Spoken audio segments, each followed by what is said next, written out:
AFR On Demand is brought to you by Breck Golf. Try Beaver Creek today, just 20 minutes from downtown Baton Rouge in the Zachary area. They've got a PGA Tour driving range, a short game practice area, 30 to 40-yard practice shots. It's a great place to chip and putt and practice if you don't have time for a full round. Book your tee time today, golf.breck.org, golf.breck.org. Matt Moscona. I'm very important. After further review. Say it one more time. After further review with Matt Moscona. And here we go. Live from the Raising Cane studio. Let's ride!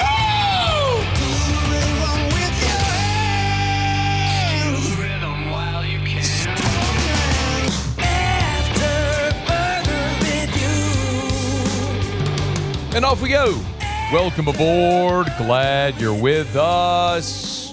It's AFR, presented by Decision Critical Concierge Nursing. I'm Matt. This is Shaq O'Neal, and I hate Matt. Paul O'Neal. They're chanting Paul O'Neal's name.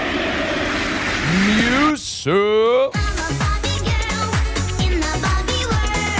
And Mr. Toby Tomplay.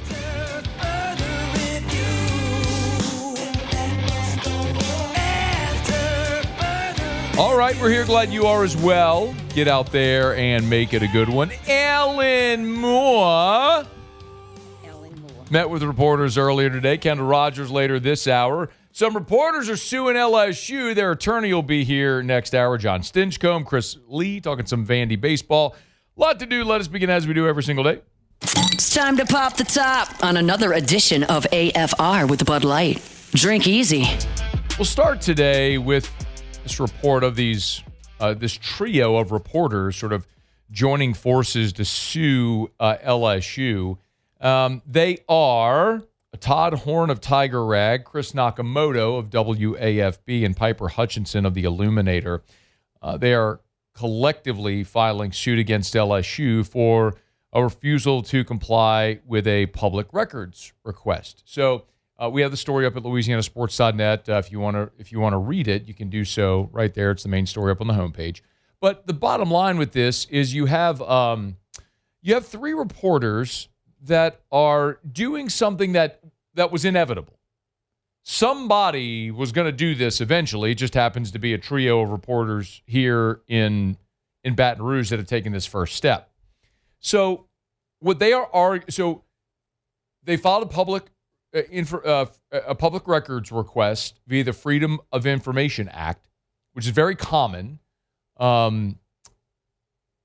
Very commonly how records like this, emails, documentation, contracts, all become public. You file a records request, and if it's a state entity, they must comply and give you the information that you're seeking.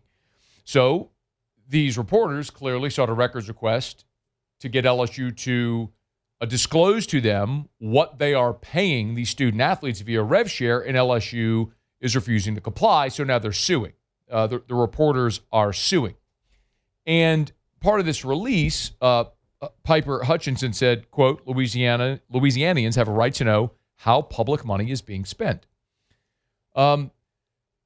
This is what's interesting to me. And I don't know what's going to happen here. And I know I always want to have an opinion on everything we talk about. I just don't know enough yet to pound the table and tell you definitively how this should go. So I'm leaving this open to maybe changing my mind or being convinced one way or the other, because I see a couple of different things here, and I'm going to tell you why this matters in a second. Number one, we can look at the LSU athletics budget, which is made public every year, right? We talk about this every year. We know what LSU brings in revenue-wise and what they spend. It's how we're able to throw out these numbers, right? Like they're a $200 million budget, $220 million, and how, basketball makes $2 million, women's basketball loses $8 million. Like, how do we know all that? Well, because LSU discloses all of it, because they're a public university, and that's even though this is a big misconception that a lot of people have, LSU athletics is self-sufficient. They do not accept state dollars. Does that make sense? Like, this was kind of the argument with the governor back when Scott Woodward, that whole thing happened after Brian Kelly was fired. That's not public money. That's not taxpayer money paying for anything associated with LSU athletics. They're self-sufficient. With the revenues they raise, they pay for themselves. So they don't take state money. But that doesn't matter as far as a records request goes, as far as the state government. It's still the athletic department is still part of a state entity through the State Department of Education. So therefore, it doesn't matter where your funds come. If it's coming from the state coffers or private entities from revenue, it doesn't matter. It's still a state entity. So those things are disclosed. We know from this disclosure, line by line, what every employee in the LSU athletics department makes. That's all public record. But the operative word I just said there is employee. The student athletes are not employees. There have been student athletes in the past who have tried to unionize. Remember that group of Northwestern football players a decade and a half ago or so that tried to unionize and they lost. So if the court system has deemed these athletes not to be employees, then I think it is fair to say, on its face anyway, again, I'm open to changing my mind or being convinced otherwise. I think it's fair to say that, no, they're not employees, so that money shouldn't be disclosed. The other thing I could tell you is, you can look at this budget and go line by line, and, not every detail is disclosed. For example, I'm looking at this right now. So this is the LSU athletics release, and it's the statement of their net assets this was released June 30th of 2025. So this was the fiscal 24-25 year, okay? The 24-25 school year. LSU netted $34.4 million. Again, this was the 24-25 school year. And you can look at all the different items, the line items here, and the expenses. So, or the revenues. I can look at football, $112 million in revenue, $15 million of that was salaries and wages, $3 million in related benefits, $20 million supplies and expenses, $4.1 million in travel, $4.8 million in scholarships, so on. But it doesn't list everything therein. For example, baseball did $8.4 in revenue. They came out in the red, $921K. So baseball lost about $1 million, but I can look at this and go, okay, football's travel expenses were 4.1, men's basketball was 1.4, women's basketball travel expenses 1.5, baseball's travel expenses $2.1 million. Baseball's travel expenses were $2.1 million. Track, $1.9 million. Travel expenses for track and field. You want to know why they hemorrhage money? $1.9 million in travel. You want to go to all these meets with all these athletes and all these different events, and you got to fly and stay in hotels and meals. It all adds up. Well, my point is, I know that number, but it doesn't tell me where they stayed, like what hotel they stayed at. It doesn't tell me exactly where they ate. I don't have receipts for all this. I guess maybe that could be public record. So I guess so as to say, in next year's annual revenue report, it's going to show a $20.5 million line item for revenue share, but it's not going to break it down by sport, by athlete. These reporters want that information. And the reason I told you, the reason I think this could be interesting, twofold. Number one, do we ever get to a point where revenue share does fall under the jurisdiction of Title IX, where you have to spend the same on men's sports as women's sports? That blows this whole thing up.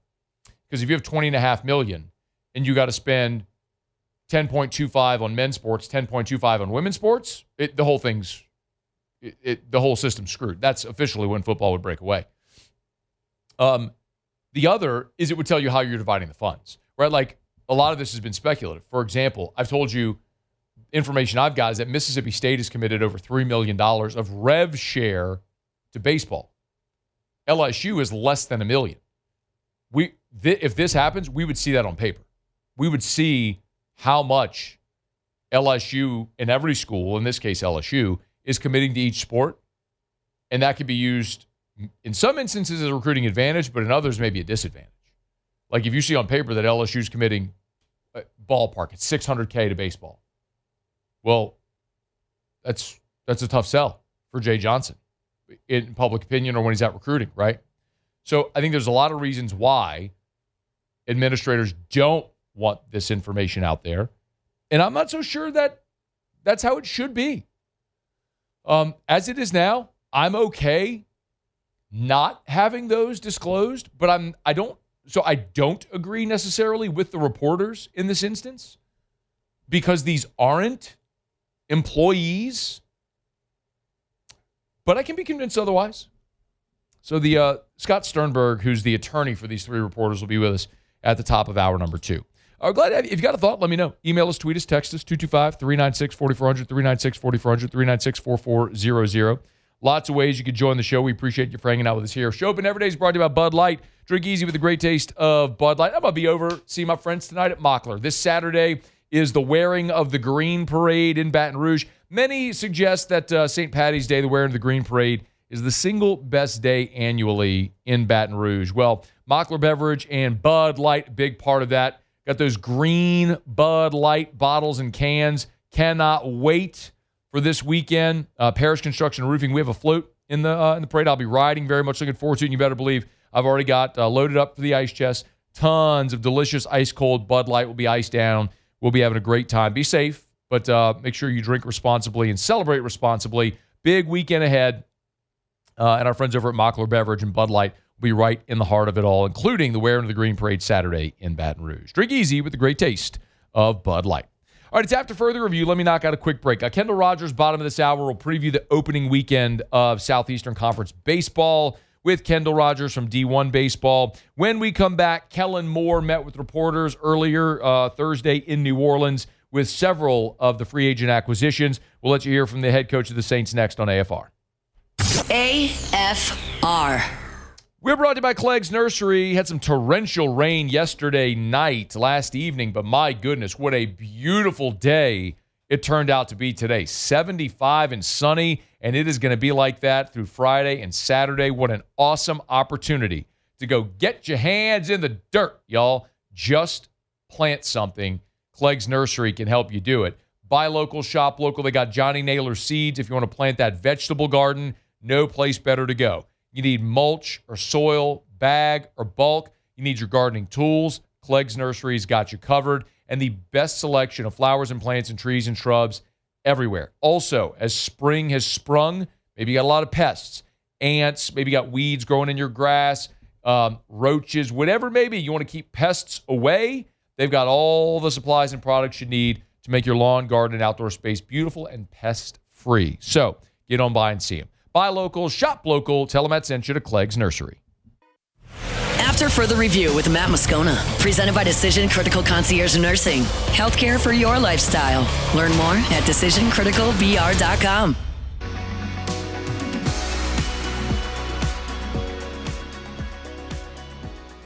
Yeah, it's a year-round process, so there's a lot of stuff that comes up throughout this whole process, and we'll continue to go, and there's plenty of stuff to navigate. Kellen Moore met with reporters on Thursday in New Orleans. Several of the free agent acquisitions, including David Edwards, Ryan Wright, Caden Ellis, meeting with reporters as well here on Thursday.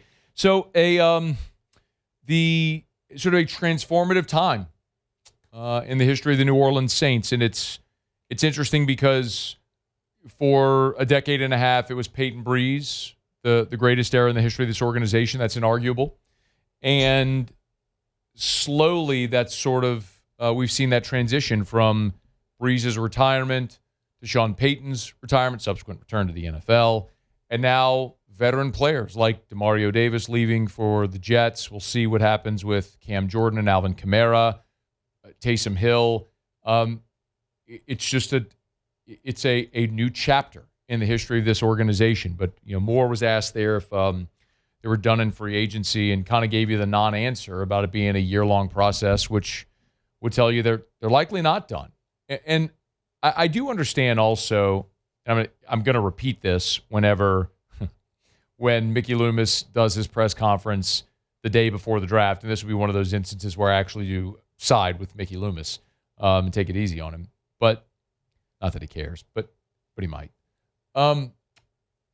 Like you go through months of a pre-draft process, scouting, combine, top 30 visits, pro days, Senior Bowl, all that stuff. And then the day before the draft. Tell us everything, Mick. Tell us everything that you just got in this whole months-long process. All of your plans. Tell us, what do you expect? They're not going to say anything, nor should they. Shouldn't show their cards in that situation. But similarly here with Kellen Moore, he's right in that in the NFL, Mike D'Attilio used this line forever, and it's right. So that's why I quote him all the time on it. It said, you're never staying the same in the NFL. You're getting better, you're getting worse. There is no such thing as staying the same. So you are always constantly looking at how can I improve? Where can I get better? And there's many different ways you can do that. And it's evaluating your roster. It's evaluating free agents. It's evaluating for the draft in so many different ways. So that will be interesting. Let's kind of hit some of the high points of what Kellen said, meeting with reporters, kind of varying through a lot of different positions. First and foremost, they made a massive financial investment in the offensive line, not only with draft capital, with 2 first-round picks at your tackle spots, but now a $61 million contract for David Edwards. And Kellen Moore explained why they've made this investment. I just think you're always looking at offensive line, defensive line, that the importance of those positions, and so that's a year-round acquisition. Certainly, David's a big important piece to this. To have the last 2 first-round picks be our left tackle, right tackle, have some depth inside with all those guys. We feel like we're in a really good place. When you look at the Philadelphia Eagles that won the Super Bowl 2 years ago, that offensive line was considered one of the best in the NFL. Now I'm looking at the Pro Football Focus rankings from that season. They ranked the Eagles line 7th for that season in the NFL. And some of that's subjective, but the point is, no matter what rankings you're looking at, they're going to be this is one from Draft Sharks that had the Eagles as the number 1 offensive line in the NFL. All that to say, of course you need to make a heavy investment and get the right quarterback if you want to win at the highest level. But you got to protect the quarterback, got to run the football. And the Saints have made that investment in the offensive line and Edwards. Now, Moore was also asked why Edwards was the choice. Felt really good identifying him as an ideal fit for our group, for our unit. Him kind of rolling in there next to Kelvin at that left guard spot. Felt like it was just a really clean transition for us. Watching his career, his consistency, his steadiness, what he did in Buffalo as far as leading that group. We certainly identified that. It was certainly a goal of ours. If this worked, it would be awesome. And fortunate for us, it felt like a good match for him and what he was looking for as well. I love the fact that he was the guy they identified. And I take him at his word there. Because they got it done at the beginning of the legal tampering period and the money they spent, it tells you that was their number 1 choice. Like they weren't, we here just due diligence, as I'm sure they were doing, went through all the different possibilities. It was Ed Ingram or Wyatt Teller. We went through a ton of them, didn't we? Like every day we went through a different guard because we all knew that was a position they were going to target. Very clearly, Edwards was the guy that they identified because right at the start of the legal tampering period, it was the first thing they got done, and they signed him to a $61 million deal. So I believe, actions speak louder than words. Saying it's one thing, their actions show this was the guy they wanted. So do you trust their evaluation? I think, they did a good job evaluating Kelvin Banks and landing on him at the top of the draft last year. Of course, they brought in Luke Fortner and Dylan Radens last year to young veterans that they brought in that ended up playing a key role. Now you had an opportunity with money to spend to really go address that with a top-tier player, and you seemingly did that with Edwards. He's played in 103 games with 77 starts. My one concern with Edwards is that he is 29 years old. He's 20. Yeah, he'll be 29 next week. So March the 20th is his birthday. So he's a week away. He's 8 days away from being 29. So you have a guy approaching 30 through his contract. Will he still play at this level? Don't know. That's a risk you take. Hope it's front-loaded instead of back-loaded. Typically you back-load a contract to give you relief up front, but this is one where hope you look at it. If it's front-loaded, gives you some relief on the back end if you get to a situation where maybe he's not playing well as he gets older through the end of the contract. But for the immediacy, you got to do. Now, also, you go sign Travis Etienne, so there's a big question about Alvin Kamara's future. And Kellen was asked point blank, does he expect Alvin Kamara to be in New Orleans next year? Yeah, we like to go through that process, certainly, and so we feel obviously we know Alvin means a lot to us. Again, this is we're 3 days in this thing. We've signed Travis, and we'll go through that process. Non-committal there. I do want to remind you that during the season this past year, when Alvin Kamara was asked about, it was before the trade deadline, when Alvin Kamara was asked about the possibility of being traded, meaning he wouldn't be in New Orleans, wouldn't finish his career the place he started. This is what Alvin Kamara said. I don't know. If I was a GM, I guess I would go to the player and be like, hey, we trading you, just so you know. So if Nikki come downstairs and say that, then I'm going to go drink a pina colada somewhere. Now, I don't know if that means he's going to drink a pina colada on a beach, like, because he's retiring, or if he's going to go drink a pina colada to just kick up and celebrate or whatever. Whatever. Drop an airhead in your pina colada. I respect, y'all know I love AK. One of my all-time favorite Saints. But it would be fascinating to see what decision he might make about his career if he weren't in New Orleans. Is there a strong desire to keep playing? I mean, Alvin's made a lot of money. He has been very smart with his money. He has made some really nice investments, very savvy business guy. So I don't know. I mean, at 30 years old, does he want to keep rolling? That would be an interesting one to watch. A couple of more from Kellen Moore. Naturally, there was the question about Demario Davis and about his age. Now, Kellen wasn't super definitive when he was asked if the age was the sticking point with Demario. I don't want to go into like all the negotiating aspects of these things just because it's not fair to anyone. But obviously we know we love Demario, and so this thing worked out, with Caden having the opportunity to come here, and really excited about it. Sometimes the answer is obvious, and this one is. They didn't want to invest a multi-year contract in a 37-year-old player, no matter how dominant he's been the last 2 years. I don't agree with it. You can respect their decision. I'm sure some of you agree with it. I don't. If there were any inclination that he were a declining player, I could understand it. Because it's Demario Davis and you've had him in the building, I could live with investing a multi-year contract in a Demario Davis. But they didn't. They went to Caden Ellis, and in losing Demario, the question was asked of Kellen Moore, like how much emphasis then was put on adding Caden Ellis because you'd lost Demario. It was an important piece of it. By no means do you want to narrow your focus just to that piece, but really playing Caden, he's a really challenging matchup. His ability to rush the passer, to play coverage, he's really smart, really savvy, and then you kind of first identify that, and then you match all this leadership and his ability to influence the locker room. We felt like it was just a really good opportunity for us, and especially with Brandon's scheme and the way he utilizes backers and the pressure plans that we can utilize with Caden. I think it's going to be a really perfect match for us, for Caden. I think it's a really good situation.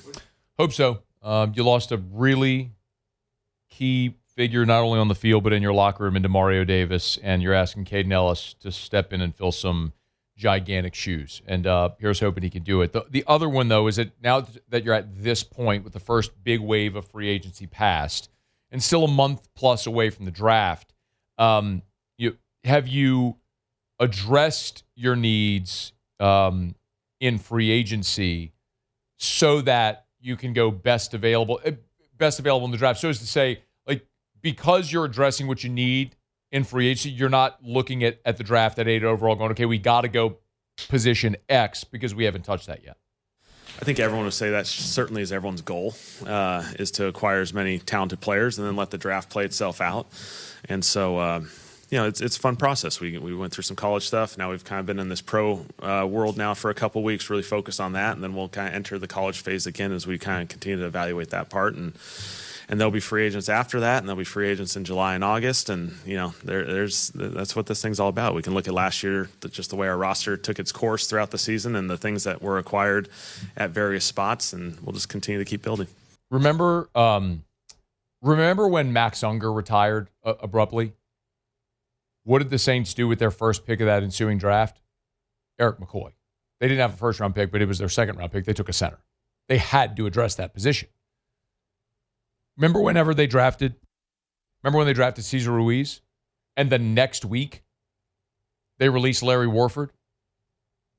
Well, we figured out very quickly why. They drafted Cesar Ruiz. They knew they were releasing Larry Warford, and we're going to need an interior offensive lineman.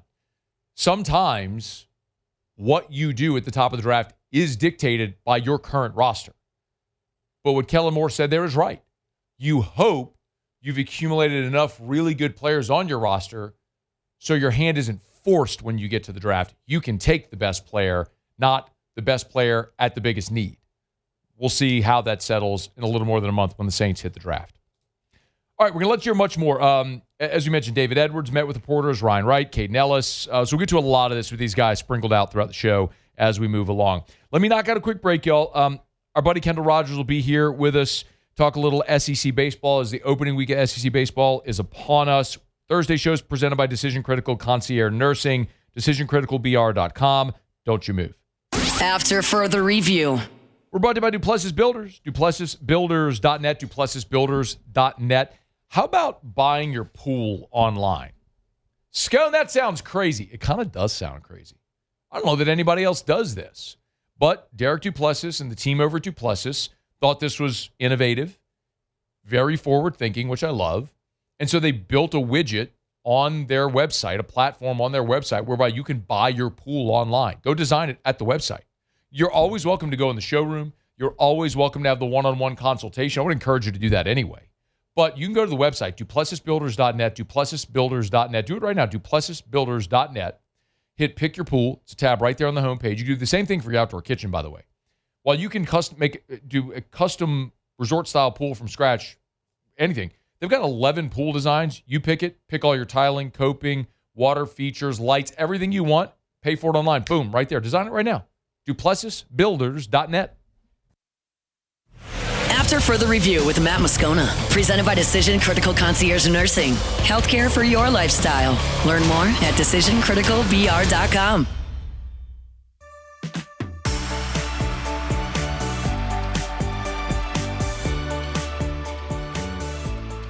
I mean, I wasn't like a wrestling fan when I was a little kid, but I remember it. And like Hulk Hogan and Junkyard Dog and Andre the Giant, they used to do this thing called the Royal Rumble, where they just threw them all in the ring at one time and they just beat the crap out of each other and throw each other out of the ring. Like, that's like the best way I can come up with it. They used to do this thing called the Royal Rumble. Hey, I haven't watched wrestling since I was 8 years old. I think they still do the Royal Rumble. Right? I'm pretty sure. Yes, that's still a thing. That's still a thing. Yeah. They still do it. Jay Johnson. Kendall Rogers, D1 Baseball, good enough to join us as SEC baseball play is here. How are you, dude? You know what? I already like Jay, but I kind of respect the fact that he doesn't pay attention to wrestling. Yeah, I mean, he's an adult human. And if you're an adult human and you still watch wrestling, well, you're a nerd. And I know I just pissed a lot of people off. I don't care. You're a nerd. Grow up.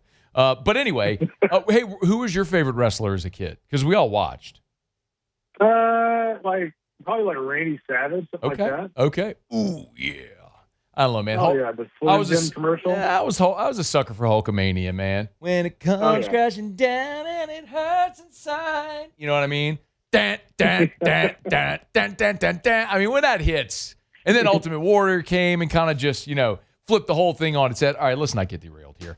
What do you think about Jay's baseball team Tuesday bouncing back? Felt like an exhale spot. Yeah, for sure. They got that big grand slam there. But again, I go back to the weekend, and I just can't figure this team out. Like, we talked about on Thursday about them coming out as kind of the aggressor. In the Friday game, they came out and blew out Sac State. And then honestly, the last two games just did not play very well. Like Sac State pretty much controlled both of those games. And so it was nice that they got that big hit on Tuesday, but boy, I go into conference play here after 4 weeks, and I don't even know who this team is. And that's probably a good thing that we're still saying that, because let's hope that the team that we've seen the last 4 weeks isn't the team that they'll be the whole season. So I think you look ahead to this weekend if you're LSU, and frankly for Vanderbilt, they haven't been great either. You look at it as a clean slate. It's a new season. And I just got to believe that a team like LSU, when you're playing Vanderbilt in Nashville to start SEC play, that your level of play is going to increase a little bit. I think it's fair to say we don't know what LSU is. It's also fair, Kendall, to say that one thing we do know is Evans, Moore, Schmidt is a really good trio to go into the weekend and try to win a series. If you would, give me an idea of where through 4 weeks those three stack up in the SEC. Yeah, I mean, all three of those, especially now that Evans is throwing better, they stack up near the top. I mean, I think you look at maybe Florida with Aiden King and Liam Peterson. Peterson's starting to throw better. You look at Texas with Ruben Riojas and Luke Harrison. And maybe kind of throw the Hunter Elliott and Cade Townsend deal at Ole Miss into the mix. But other than that, man, I love this rotation. I think, Cooper Moore obviously has kind of been a godsend coming from Kansas. Will Schmidt, is like a broken record. I mean, but we've talked about this so many times. But, he showed this last year at times, and he has been almost unhittable. And, of course, Casey Evans, I think anybody who has seen Casey Evans pitch kind of knew he'd get out of a funk a little bit. They're going to pitch. The question is, will the offense kind of take the other load off the pitching staff a little bit? And here's the thing about the offense is, last year didn't have the same offensive lineup, but there's enough key pieces here to where, like, they've done it before, right? Like, that's who they are. So I just kind of wonder, like, when it's going to happen. There's just no consistency. One guy will kind of point out, and I'm not throwing the onus on just Stephen Milam. But here's an example of, like, what this lineup has done this year. Stephen Milam, opening game of the series over the weekend, gets 2 hits, 2 RBIs. What does he do the rest of the weekend? I think he had 2 walks, but he also went 0 for 7.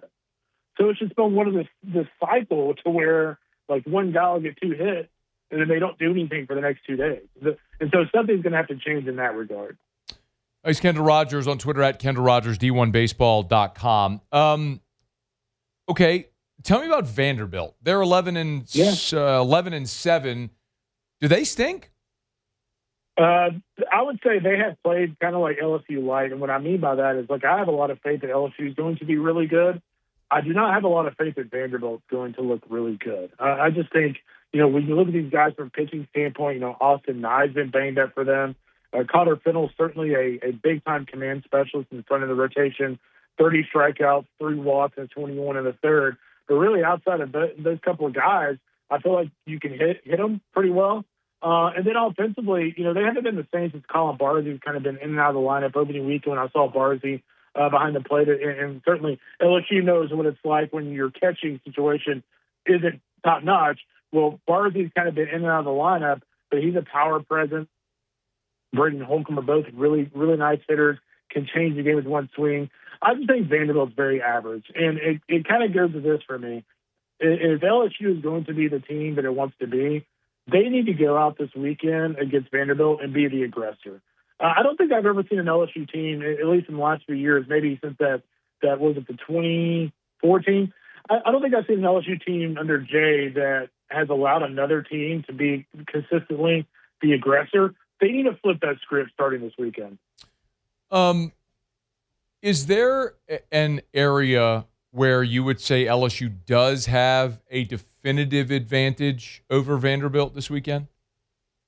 I think in terms of the rotation depth, obviously Vanderbilt can match up with Connor Fennell on the mound, but again, he's not a stuff guy. Like, he's just a slider specialist. He can pound the zone. But outside of Fennell, like, I feel like the rotation is very average. And I actually think from a sheer talent standpoint, the bullpen is much better than Vanderbilt too. Assuming a couple of those guys have been a little hot and cold, kind of get back on track. But yeah, I would say the starting rotation would probably be the main thing for me. Kendall, let's look at the rest of the league. And there's some really big games on the marquee, probably none bigger just when you look at rankings in this first month, with number 3 Mississippi State going on the road to take on 5th-ranked Arkansas. Give me something to watch in that series. Yeah, I think Mississippi State's offense against Arkansas's pitching. I think Mississippi State's rotation and Arkansas's rotations are comparable. I think Mississippi State has been much better offensively so far than the Hogs have been offensively. So for me, if you're Arkansas, you're going to win that series. You've got to calm down Mississippi State's back. Ace Reese has been awesome so far this year. Bryce Chance, kind of older guy, has been around the block a few times. He's hit over 400 for Mississippi State. So they're very offensive. Arkansas has been very inconsistent offensively. that rotation of Arkansas against that Mississippi State offense? I think we'll probably also find out, maybe not definitively this weekend, but if Oklahoma is for real, they're ranked in the top 10. They're going to take on a ranked Texas A&M team. This feels kind of like a prove-it weekend for both of those teams. Give me something to watch with A&M visiting Norman.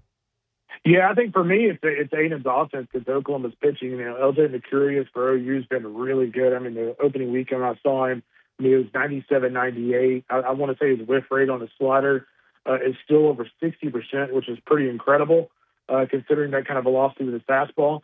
So for me, it's just A&M's offense. Last year they had some injuries, but I mean, let's be honest, they underperformed dramatically offensively last year. This year, they're just about healthy again. Chris Hakopian, who's a top transfer hitter in the portal last year, finally back from a back injury. Wesley Jordan, a Baylor transfer, who is a big power infusion for them, is back from an injury. So this is an A&M team that has now gone 3 straight weeks without those two guys, two of their cornerstone hitters, and they're still 15-1. So are they much better? Yes. I think we're going to find out how much better this weekend. Off the radar series that you're excited for? Yeah, I'll go with Alabama and Kentucky. Okay. It's not going to be it's not going to be talked about as much because these other big series, but this is a neat series, and I highly recommend watching this because for Alabama, you have Justin LeBron at shortstop, and then for Kentucky, you have Tyler Bell at shortstop. So you're talking about maybe the top 2 draft prospects in college baseball in a series that we're considering off the radar a little bit in this conference this weekend. So that could be one of the series that we look back at the end of the year, and it could very well determine, A, does a team get the postseason, or B, is a team kind of a fringe regional host? I think both those teams could be fringe regional host types at the end of the year. Kendall, give me one outside of the SEC that people here should be locked into. Yeah, I'm going to Big 12. This is a really cool league this year. I mean, they're very deep. TCU, Arizona State. Arizona State got roughed up a little bit by the SEC a couple of weekends ago at Globe Life, but they're very, very offensive. And they get a TCU team who's kind of limping in a little bit. Tommy Laporte, a preseason All-American pitcher for the Frogs, is on the shelf for another 8 or 9 weeks because of some elbow tenderness. So the Frogs going in a little beaten, but boy, they've got one of the best hitters in the country in Sawyer Stroh-Snyder. So I expect a lot of offense in that series in Phoenix this weekend. He's Kendall Rogers, D1Baseball.com. Get him on Twitter at Kendall Rogers with us every Thursday. Man, we always appreciate it. We'll check in with you next week, man. Thank you. You got it, brother. Appreciate you. Be well. It is After Further Review. We're brought to you by First South Farm Credit. Thinking of buying land? Your first call should be to First South Farm Credit, firstsouthland.com. Firstsouthland.com. I know I've mentioned this before, but I really want to encourage you, if you haven't done it yet, if you're thinking of buying land or if you've owned land already and maybe thinking of buying a lot of land buyers already own land. So sometimes you take equity from your current property and roll it into your into the new piece of property you're looking to buy. But they have the complete recreational land buying guide. It's a free resource. It's there at the website, firstsouthland.com, firstsouthland.com. And the ultimate recreational land buying guide. Great tool, totally free. If you're beginning that process, great way to start. Dip your toe in the water to learn. You get sort of this comprehensive overview of what it's like to buy recreational property. And First South Farm Credit offers that for free at firstsouthland.com, firstsouthland.com. If you're thinking of buying land, your first call should be to First South Farm Credit, firstsouthland.com. All right, y'all, it's After Further Review. Thanks for hanging out with us here, man. We are, in 15 minutes, Attorney Scott Sternberg is going to be here. He's the attorney representing the 3 reporters that are suing LSU to try to get access to, via Freedom of Information Records request, try to get access to LSU's revenue share payments to student athletes, which LSU is refusing to disclose. By the way, I did reach an LSU spokesperson via text today and was given a no comment. Their policy is they do not comment on ongoing litigation, so totally understand and respect that. But so I did reach out to LSU to give them the opportunity for a statement, and so we will talk to Attorney Scott Sternberg here in about 15 minutes. I'm interested to see how this goes. And then John Stinchcomb, about 45 minutes from right now, we'll talk about that Saints offensive line. All right, glad you're hanging out with us here. Don't you move. It's AFR. After Further Review. Let's Rev, R-E-V, letsrev.com, letsrev.com. Our friends over at Rev, they're the best if it's for your home or your business. If you need high-speed internet, cable, phone, home automation, they do it all. They do it better than anyone. They've been serving our local communities for 90 years. 90 years. Let'sRev.com, Let'sRev.com. They service all of Greater Baton Rouge and South Louisiana. Baton Rouge, Gonzales, Prairieville, Plaquemine, Dedham, Springfield, Hammond, Ponchatoula, Covington, Mandeville, LaPlace, Reserve, Thibodaux, Homo, LaRose, Grand Isle, all over. And it doesn't matter if it's TV, phone, security, home automation, all that's available. You get 100% local service and support. You're never routed to an overseas call center. You're talking to someone here. Let'sRev.com. Let'sRev.com. After Further Review with Matt Moscona, presented by Decision Critical Concierge Nursing. Healthcare for your lifestyle. Learn more at DecisionCriticalBR.com.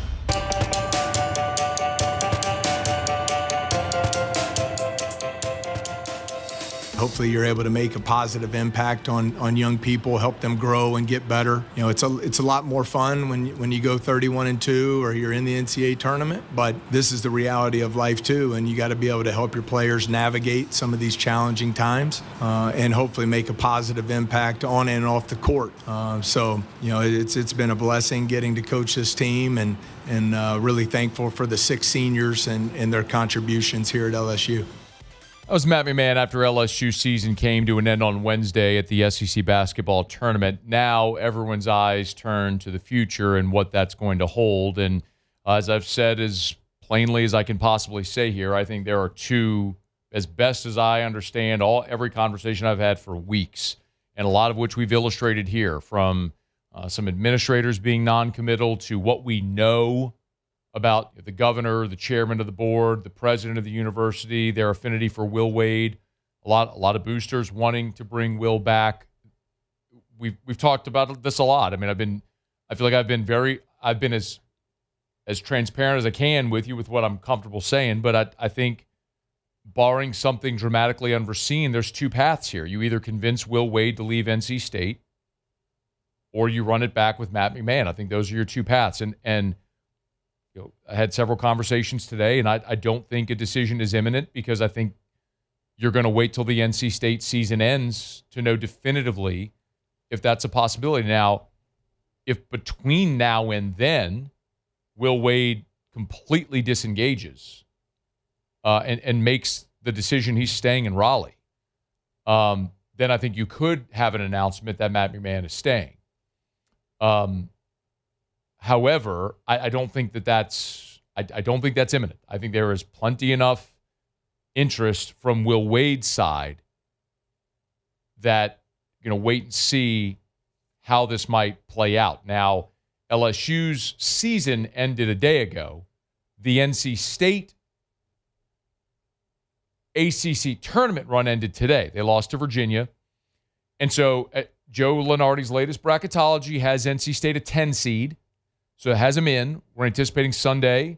NC State's name will pop up, and they'll play next Thursday or Friday. And look, if they get bounced in the first round and they're done Thursday or Friday, I think you could have that's next a week from today or tomorrow. You could very well have a definitive answer by next weekend. But what if they make this? What if they win a couple games, play to the Sweet 16? That becomes far more complex. How long is LSU willing to wait? I don't think Matt McMahon's going anywhere. He's not jumping for another job. He's hoping he gets the opportunity to coach his team for a 5th season. But there are plenty of influential people that are hoping that Will Wade will take the job. Well, after NC State lost at the ACC tournament today, Will Wade was asked about the LSU job. This is what he said. Was the job open there? Huh? No. So why would I'm not? Listen, let me be very clear. I'm excited at NC State. I was hired at NC State to do a job. This wasn't going to take 1 year. I've already met with our administration about next year and some of the changes that we need to make and some of the things that we need to do to put this program where it deserves long term. So, look, we're going to win, and we're going to win big at NC State. We have the resources we need. We have what we need, and it's on me and my staff to get the job done. And we're going to work hard, and we're going to have a team next year that's ready to roll. Okay. Muse, how do we label that? We're going non-denial denial. Nailed it. Tell you, you're getting good at this. I think you're at about like a 95% clip on this game. That is most definitely a non-denial denial. All that can be true. That Will Wade has talked to the administration at NC State, and he could have the resources, and he could think he's going to win big. But he also didn't say anything definitively that would rule out a return to LSU there, because that is very much in play until Will Wade says it's not. That is very much in play. And NC State's administrators may put his feet to the fire this week, and they may make him make a decision, and he may decide to stay, and we may get that answer. But until he definitively says it, that is very much in play. Keep you posted. All right, hour 2 coming up right after SportsCenter. AFR. Relief Windows and ReliefWindows.com. Windows, doors, siding, shutters, and shades too. It's Relief Windows and ReliefWindows.com. Y'all, we're moving into spring. And, after spring is summer, and that's when we're talking about triple-digit temps. One of the first things that Eric and I did when we bought our home 10 years ago, we have our den, big open floor plan, den, kitchen, sitting room, big, beautiful space. And there's this giant wall of windows. It's an L-shaped wall of windows that looks out into our back area, our pool and everything. It's beautiful. It's the centerpiece of the home. One of the first things we did when we bought this home 10 years ago is we had Brandon come out and Relief Windows and replace all of those windows with energy-efficient replacement windows. And we did picture windows, the ones without the panes. So when you open up the shutters, you could see just unobstructed into the back. It's gorgeous. And with all the light coming in all those windows, it keeps that room energy efficient. ReliefWindows.com.